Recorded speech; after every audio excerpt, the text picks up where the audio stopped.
राम कृष्ण हरी, जय बजरंग बली. नमस्कार माझ्या लाडक्या रसिक श्रोत्यांनो आणि भाविक हो. तुमच्या सर्वांच्या लाडक्या चॅनलवर मी तुमचं अगदी मनापासून आणि प्रेमाने स्वागत करते. आजचं वातावरणच मुळी किती प्रसन्न आणि भक्तिमय आहे नाही का? कारण आज आपण एका अशा दैवताची कथा ऐकणार आहोत ज्याच्या नुसत्या नावानेच भल्या भल्या संकटांना घाम फुटतो. होय, आज आपण साक्षात संकटमोचन मारुती राया म्हणजेच आपल्या सर्वांच्या लाडक्या हनुमंताची जन्मकथा ऐकणार आहोत. सुरुवात करण्याआधी मी तुम्हा सर्वांना एक छोटीशी पण खूप महत्त्वाची गोष्ट सांगू इच्छिते. आजची ही हनुमंताची जन्मकथा जी व्यक्ती अगदी शांत मनाने आणि पूर्ण श्रद्धेने शेवटपर्यंत ऐकेल त्याच्या आयुष्यातले सर्व अडथळे आणि संकट साक्षात बजरंगबली चुटकीसरशी दूर करतील. कथेच्या प्रत्येक शब्दामध्ये एक सकारात्मक ऊर्जा दडलेली आहे. त्यामुळे माझं तुम्हाला आग्रहाचं सांगलं आहे की हा व्हिडिओ मध्येच अजिबात सोडू नका. आजची ही कथा तुमच्या मनाला एक वेगळीच शांती आणि बळ देऊन जाईल याची मला खात्री आहे. चला तर मग डोळे मिटून त्या रामभक्त हनुमानाचे स्मरण करूया आणि या दिव्य कथेच्या प्रवासाला सुरुवात करूया. भाविक हो, ही कथा खूप प्राचीन काळची आहे. स्वर्गलोकामध्ये एक अतिशय सुंदर आणि नृत्यात पारंगत अशी अप्सरा होती. तिचं नाव होतं पुंजिका स्थला. ती दिसायला जितकी सुंदर होती तितकाच तिला आपल्या सौंदर्याचा थोडासा गर्वही होता. स्वर्गातल्या अनेक सभांमध्ये ती आपल्या नृत्याने सर्वांना भुरळ घालत असे. एकदा असंच काहीतरी निमित्त होतं आणि पृथ्वीवर एका घनदाट आणि शांत जंगलात काही ऋषीमुनी अत्यंत कठोर तपस्या करत बसले होते. त्या ऋषींचे डोळे मिटलेले होते आणि ते देवाच्या ध्यानात पूर्णपणे मग्न झाले होते. दुर्दैवाने त्याच वेळी पुंजिका स्थला अप्सरा तिथून आकाशातून चालली होती. तिने त्या ऋषींना पाहिलं. तिच्या मनात एक खोडकर विचार आला. तिला वाटलं की आपण या ऋषींची थोडी थट्टा करावी, त्यांच्या तपस्येत विघ्न आणावं. तिने वानरीचे रूप धारण केले आणि ती त्या ऋषींच्या आजूबाजूला जाऊन वेड्या वाकड्या उड्या मारू लागली. झाडांच्या फांद्या हलवणे, फळे खाली फेकणे असे विचित्र आवाज करून ती ऋषींचे लक्ष विचलित करण्याचा प्रयत्न करू लागली. काही काळ ऋषींनी तिच्याकडे दुर्लक्ष केले, पण तिची खोडसाळ वृत्ती वाढतच गेली. शेवटी ऋषींची समाधी भंग पावली. जेव्हा ऋषींनी डोळे उघडले तेव्हा त्यांच्या डोळ्यात संतापाची आग होती. त्यांनी पाहिले की एक अप्सरा वानरीचे रूप घेऊन त्यांची थट्टा करत आहे. रागाच्या भरात ऋषींनी आपल्या कमंडलूतील जल हातात घेतले आणि पुंजिका स्थलेला शाप दिला. ऋषी संतापाने म्हणाले की ज्या वानरीचे रूप घेऊन तू आमची थट्टा केलीस तेच रूप तुला कायमचे प्राप्त होईल. तू वानरी होऊनच पृथ्वीवर जन्म घेशील. हे भयंकर शब्द ऐकताच पुंजिका स्थला घाबरून गेली. तिचा सर्व गर्व गळून पडला. ती थरथर कापू लागली. ती धावत जाऊन ऋषींच्या पाया पडली आणि रडत रडत त्यांची क्षमा मागू लागली. ती म्हणाली की माझ्या हातून मोठी चूक झाली आहे. कृपया मला क्षमा करा आणि या शापातून उश्शाप द्या. ऋषींचा राग आता थोडा शांत झाला होता. त्यांना तिची दया आली. ते अत्यंत शांत स्वरात तिला म्हणाले की दिलेला शाप तर मागे घेता येत नाही, पण मी तुला एक वरदान देतो. जेव्हा तू पृथ्वीवर वानरीच्या रूपात जन्म घेशील तेव्हा तू एका महान आणि तेजस्वी पुत्राला जन्म देशील. तो पुत्र साक्षात भगवान शिवाचा अंश असेल आणि तो संपूर्ण जगात आपल्या शक्ती आणि भक्तीसाठी ओळखला जाईल. त्याच्या जन्मानंतरच तुला या शापातून मुक्ती मिळेल. श्रोत्यांनो, हाच तो शाप होता ज्यामुळे पुंजिका स्थला अप्सरेने पृथ्वीवर जन्म घेतला. पृथ्वीवर वानरराज कुंजर यांच्या घरी तिने जन्म घेतला आणि तिचे नाव ठेवण्यात आले अंजना. वानर कुळात जन्म घेऊनही अंजना दिसायला अत्यंत सुंदर, सुशील आणि धर्मपरायण होती. वेळ पुढे सरकत होता. अंजना लहानाची मोठी झाली. तिच्या सौंदर्याची आणि गुणांची चर्चा सगळीकडे पसरली होती. त्याच जंगलात केसरी नावाचे एक अत्यंत शूर आणि पराक्रमी वानरराज राहत होते. ते अतिशय बलवान होते. त्यांनी अनेक राक्षसांचा वध केला होता. केसरी आणि अंजना यांचा विवाह अगदी थाटामाटात संपन्न झाला. विवाहानंतर अंजना आणि केसरी खूप सुखात आपले जीवन जगत होते. त्यांना कसलीही कमी नव्हती. जंगलातले सर्व वानर त्यांचा खूप आदर करत असत. पण तरीही अंजनेच्या मनात एक छोटीशी खंत नेहमी असायची. इतकी वर्ष होऊनही त्यांच्या अंगणात पाळणा हलला नव्हता. त्यांना मूलबाळ नव्हते. एका आईसाठी मातृत्वाचे सुख न मिळणे ही खूप मोठी वेदना असते. अंजना माता रोज रात्री आकाशाकडे बघून देवाची प्रार्थना करत असे. ती म्हणायची की हे प्रभू, मला सगळं काही दिलंस, पण एका बाळाच्या हसण्याने माझं घर कधी गजबजणार. मग एके दिवशी अंजना माता आणि केसरी यांनी ठरवले की आता आपण कठोर तपस्या करायची. त्यांनी मतंग ऋषींच्या आश्रमात जाऊन त्यांचे मार्गदर्शन घेतले. मतंग ऋषींनी त्यांना भगवान शिवाची आराधना करण्यास सांगितले. अंजना माता आणि केसरी यांनी अन्नपाण्याचा त्याग करून एका पायावर उभे राहून भगवान शिवाची घोर तपस्या सुरू केली. ऊन, वारा, पाऊस कशाचीही पर्वा न करता ते फक्त ओम नमः शिवाय या मंत्राचा जप करत राहिले. त्यांची ती भक्ती पाहून साक्षात निसर्गही स्तब्ध झाला होता. 12 वर्ष उलटून गेली तरीही त्यांची तपस्या सुरूच होती. इकडे स्वर्गात भगवान शिव आणि माता पार्वती त्यांच्या या तपस्येने खूप प्रसन्न झाले होते. भगवान शिवाने माता पार्वतीला सांगितले की आता अंजनीची इच्छा पूर्ण करण्याची वेळ आली आहे. मी स्वतः तिच्या पोटी जन्म घेणार आहे. पण यासाठी एका दैवी घटनेची गरज होती. श्रोत्यांनो, आता कथेला एक खूप सुंदर आणि रोमांचक वळण लागतं. लक्ष देऊन ऐका बरं का. ज्यावेळी अंजना माता आणि केसरी वनात तपस्या करत होते, नेमक्या त्याच वेळी अयोध्येमध्ये एक वेगळीच घटना घडत होती. अयोध्येचे चक्रवर्ती सम्राट राजा दशरथ हे देखील पुत्रप्राप्तीसाठी खूप व्याकुळ होते. त्यांनाही संतान नव्हते. राजा दशरथांनी ऋषी शृंग यांच्या मार्गदर्शनाखाली अयोध्येत एक अत्यंत मोठा पुत्रकामेष्ठी यज्ञ आयोजित केला होता. या यज्ञाचे तेज इतके प्रचंड होते की सर्व देव तिथे अदृश्य रूपात उपस्थित होते. यज्ञाची पूर्ण आहुती दिल्यानंतर यज्ञाच्या अग्नीतून साक्षात अग्निदेव प्रगट झाले. अग्निदेवांच्या हातात सोन्याचे एक सुंदर पात्र होते आणि त्या पात्रात अत्यंत सुगंधी आणि दिव्य अशी खीर म्हणजेच पायस होते. अग्निदेवांनी ते पात्रातील खीर राजा दशरथांच्या हातात दिली आणि सांगितले की ही खीर तुम्ही तुमच्या 3ही राण्यांना खायला द्या. यातून तुम्हाला तेजस्वी पुत्रांची प्राप्ती होईल. राजा दशरथांना किती आनंद झाला असेल याची आपण फक्त कल्पनाच करू शकतो. त्यांनी ती खीर अत्यंत आनंदाने घेतली. त्यांनी कौशल्या, सुमित्रा आणि कैकेयी या आपल्या 3 राण्यांना ती खीर वाटून दिली. पण इथेच देवाची एक अद्भुत लीला घडली. सुमित्रा माता जेव्हा आपल्या वाट्याची खीर खाण्यासाठी हातात घेत होती, तेव्हा अचानक आकाशातून एक घार वेगाने खाली झेपावली. त्या घारीने आपल्या चोचीत सुमित्रा मातेच्या हातातील तो खिरीचा घास पकडला आणि ती आकाशात उंच उडून गेली. सगळेजण आश्चर्यचकित होऊन पाहतच राहिले. कुणालाच काही कळेना की हे काय घडले.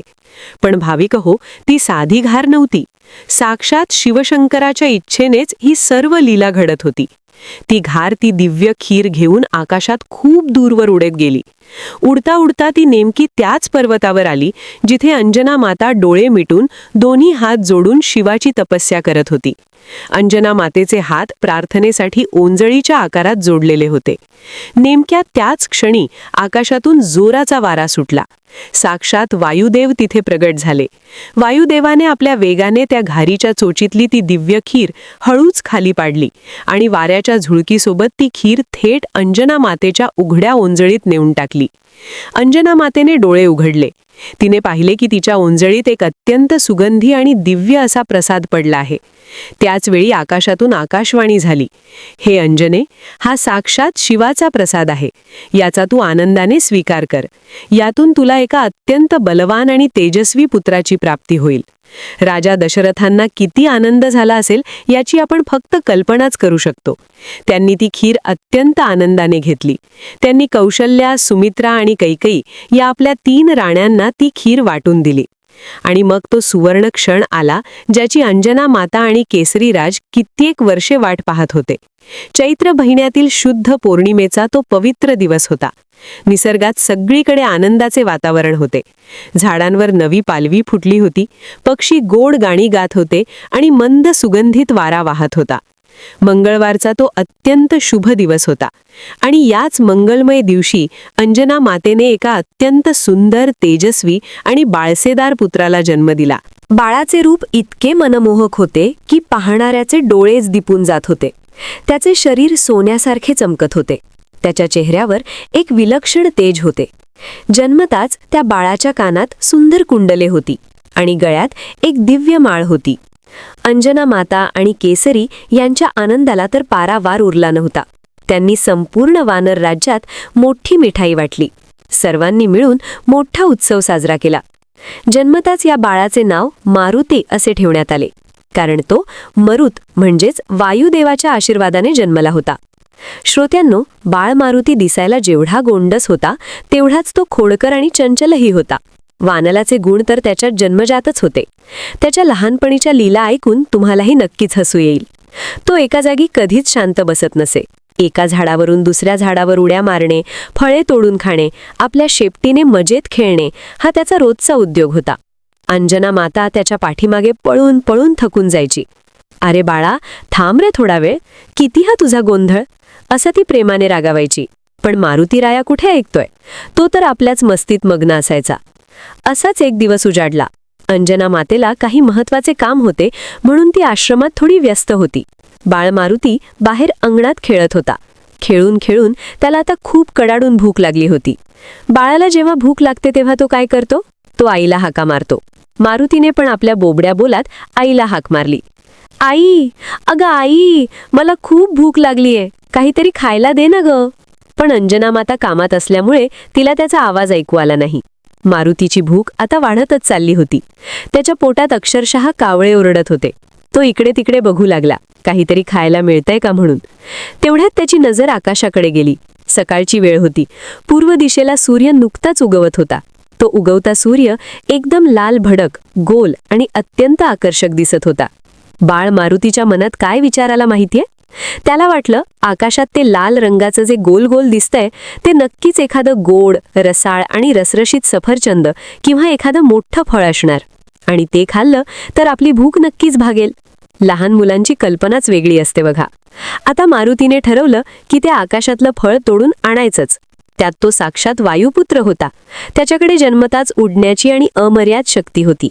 त्याने जमिनीवर पाय रोवले, थोडे खाली वाकले आणि एका झटक्यात आकाशाच्या दिशेने एक भली मोठी झेप घेतली. "जय भवानी" असं म्हणत जणू तो हवेत उडाला. वाऱ्याच्या वेगाने तो आकाशात वर वर जाऊ लागला. इकडे आकाशात काय चालू होतं माहितीये? त्या दिवशी नेमके ग्रहण होते आणि ग्रहण असल्यामुळे राहू नावाचा राक्षस सूर्याला गिळण्यासाठी त्याच्या जवळ येत होता. राहू सूर्याजवळ पोहोचणार इतक्यात त्याने पाहिले की खालून कोणीतरी एक छोटेसे वानर बाळ अत्यंत वेगाने सूर्याच्या दिशेने येत आहे. राहूला काहीच कळेना. तो थोडा घाबरला. मारुती तर एकाच ध्येयाने उडत होता, ते लाल रसाळ फळ खायचं. मारुती वेगाने सूर्याजवळ पोहोचला आणि राहूच्या आधीच त्याने आपला छोटासा पण शक्तिशाली मुख उघडला आणि साक्षात सूर्याला आपल्या तोंडात टाकून गिळून घेतले. श्रोत्यांनो, विचार करा, साक्षात सूर्याला एका लहान बाळाने तोंडात ठेवले. संपूर्ण विश्वात अचानक काळोख पसरला. पृथ्वीवर हाहाकार उडाला. ऋषीमुनी घाबरून गेले. देवांनाही प्रश्न पडला की हे अचानक काय झाले? सूर्य कुठे गेला? राहू तर हे दृश्य बघून थरथर कापू लागला.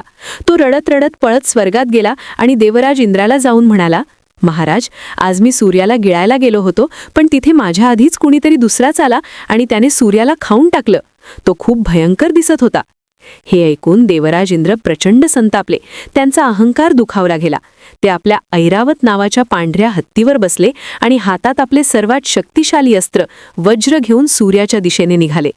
इंद्राने पाहिले की एक छोटे मानरबाळ आकाशात तरंगत आहे आणि त्याच्या तोंडातून सूर्याचा प्रकाश बाहेर पडत आहे. इंद्राला त्या बाळाचे महत्त्व आणि शक्ती समजली नाही. रागाच्या भरात इंद्राने अजिबात विचार न करता आपल्या हातातील ते अत्यंत कठोर आणि प्राणघातक असे वज्र बाळ मारुतीच्या दिशेने भिरकावले. ते वज्र अतिशय वेगाने आले आणि थेट बाळ मारुतीच्या हनुवटीवर म्हणजेच गालाच्या खालच्या भागावर जोराने आदळले. तो प्रहार इतका भयंकर होता की बाळ मारुतीला वेदना सहन झाल्या नाहीत. त्याच्या तोंडातून सूर्य बाहेर पडला आणि मारुती बेशुद्ध होऊन आकाशातून वेगाने जमिनीच्या दिशेने कोसळू लागला. तो एका मोठ्या पर्वतावर जाऊन पडला. त्याची हनुवटी वज्राच्या प्रहाराने तुटली होती. तो निचपीच पडला होता. नेमक्या त्याच वेळी वायुदेवाला हे सर्व समजले. आपल्या लाडक्या पुत्राची ती अवस्था पाहून वायुदेव प्रचंड क्रोधित झाले. एका पित्याचे हृदय ते. आपल्या मुलाला बेशुद्ध पाहून त्यांच्या संतापाचा स्फोट झाला. वायुदेवाने ठरवले की ज्या सृष्टीने आणि ज्या देवांनी माझ्या निष्पाप बाळाला त्रास दिला आहे त्या सृष्टीला मी आता शिक्षा करणार. वायुदेवाने बाळ मारुतीला आपल्या कुशीत घेतले आणि ते एका अंधाऱ्या गुहेत जाऊन बसले. त्यांनी अत्यंत रागाने संपूर्ण विश्वाचा प्राणवायू म्हणजेच हवा वाहणे थांबवून दिले. भाविक हो, हवाच थांबली तर काय होईल? संपूर्ण जगातला श्वासच कोंडला गेला. झाडे सुकू लागली, प्राणी तडफडू लागले, समुद्राच्या लाटा थांबल्या. देव, दानव, मानव सगळेच श्वास घेण्यासाठी व्याकुळ झाले. संपूर्ण विश्वाच्या नाशाची वेळ जवळ आली होती. सगळे देव घाबरून धावत धावत ब्रह्मदेवाकडे गेले. ब्रह्मदेव, आम्हाला वाचवा, वायुदेव कोपले आहेत. जर त्यांनी हवा सोडली नाही तर सर्व जग नष्ट होईल. ब्रह्मदेव सर्व देवांना सोबत घेऊन, ज्यामध्ये इंद्र, शिव, सूर्य सगळेच होते, वायुदेव ज्या गुहेत बसले होते तिथे आले. ब्रह्मदेवाने पाहिले की वायुदेव आपल्या बेशुद्ध बाळाला कुशीत घेऊन अत्यंत दुःखी अवस्थेत बसले आहेत. ब्रह्मदेवाला खूप वाईट वाटले. त्यांनी अत्यंत प्रेमाने वायुदेवाची समजूत काढली. ब्रह्मदेव पुढे आले आणि त्यांनी आपल्या कमंडलूतील अमृतमय जल बाळ मारुतीच्या चेहऱ्यावर शिंपडले. आणि काय आश्चर्य! आपल्या सर्वांचा लाडका बाळ मारुती लगेच डोळे चोळत उठून बसला. जणू काही तो गाढ झोपेतूनच जागा झाला होता. आपला मुलगा जिवंत आणि सुरक्षित पाहून वायुदेवांचा सर्व राग शांत झाला. त्यांच्या डोळ्यातून आनंदाश्रू वाहू लागले. त्यांनी लगेच संपूर्ण विश्वात पुन्हा वाऱ्याचा संचार सुरू केला आणि सगळ्यांचा जीव भांड्यात पडला. पण आता इंद्राला आपली चूक समजली होती. त्याने एका निष्पाप बाळावर प्रहार केला होता. इंद्राने वायुदेवाची आणि मारुतीची क्षमा मागितली. त्यानंतर घडलेली चूक सुधारण्यासाठी आणि मारुतीला आशीर्वाद देण्यासाठी तिथे उपस्थित असलेल्या सर्व देवांनी एकापेक्षा एक असे दिव्य वरदान या छोट्या बाळाला दिले. ब्रह्मदेवाने वरदान दिले की हे बाळा, आजपासून तुला कोणत्याही शस्त्राने किंवा अस्त्राने मरण येणार नाही. तू चिरंजीव राशील. सूर्यदेवाने वरदान दिले की मी या बाळाला माझ्या सर्व ज्ञानाचा शतांश भाग देईन. हा बाळ शास्त्रांमध्ये आणि बुद्धीमध्ये संपूर्ण जगात सर्वात श्रेष्ठ असेल. यमधर्माने वरदान दिले की माझा काळदंड आणि माझा मृत्यू या बाळावर कधीच प्रभाव टाकणार नाही. कुबेराने वरदान दिले की युद्धात हा बाळ कधीही पराभूत होणार नाही. अशा प्रकारे सर्व देवांनी त्याला अफाट शक्ती, बुद्धी आणि अमरत्वाचे वरदान दिले. त्याचवेळी देवराज इंद्राने सर्वांसमोर एक अत्यंत महत्त्वाची घोषणा केली. इंद्र म्हणाले, माझ्या वज्राच्या प्रहारामुळे या बाळाची हनुवटी म्हणजेच हनू तुटली आहे. त्यामुळे आजपासून संपूर्ण विश्व या बाळाला हनुमान या नावाने ओळखेल. आणि भाविकहो, अशा प्रकारे आपले मारुती राया हनुमान बनले. बोल बजरंगबली की जय. अंजना माता आणि केसरी यांना आपला बाळ सुरक्षित परत मिळाल्यावर जो आनंद झाला तो शब्दात सांगता येणार नाही. हनुमानाचे आयुष्य म्हणजे फक्त शक्तीचे नाही, तर एका अथांग भक्तीचे प्रतीक आहे. मोठे झाल्यावर याच हनुमानाने आपले संपूर्ण जीवन भगवान श्रीरामाच्या सेवेसाठी अर्पण केले. सीतामातेचा शोध घेणे असो, रावणाच्या लंकेचे दहन करणे असो, की लक्ष्मणासाठी द्रोणागिरी पर्वत उचलून आणणे असो, हनुमानाने प्रत्येक संकटात श्रीरामांची सावली बनून साथ दिली. म्हणूनच त्यांना आपण संकटमोचन म्हणतो. ज्याच्या हृदयात साक्षात राम आणि सीता वास करतात असा हा रामभक्त हनुमान खऱ्या अर्थाने कलियुगातला सर्वात जागृत देव आहे. आज आपण ही जी हनुमंताची जन्मकथा ऐकली, ती कथा ऐकल्याने मनातली सर्व भीती नाहीशी होते, घरात सुख शांती येते आणि बजरंगबली आपल्या भक्तांच्या पाठीशी नेहमी खंबीरपणे उभे राहतात. माझ्या लाडक्या भाविकहो, मला आशा आहे की आजची ही कथा ऐकताना तुम्ही सर्वजण त्या भक्तीच्या रसात पूर्णपणे नाहून निघाला असाल. तुम्हाला ही कथा नक्कीच आवडली असेल. आता जाता जाता एक छोटीशी विनंती. जर तुम्हाला हा व्हिडिओ आणि ही कथा आवडली असेल तर या व्हिडिओला नक्की लाईक करा. आपल्या नातेवाईकांसोबत आणि मित्रमंडळींसोबत हा व्हिडिओ जास्तीत जास्त शेअर करा, जेणेकरून त्यांनाही या कथेचा लाभ घेता येईल.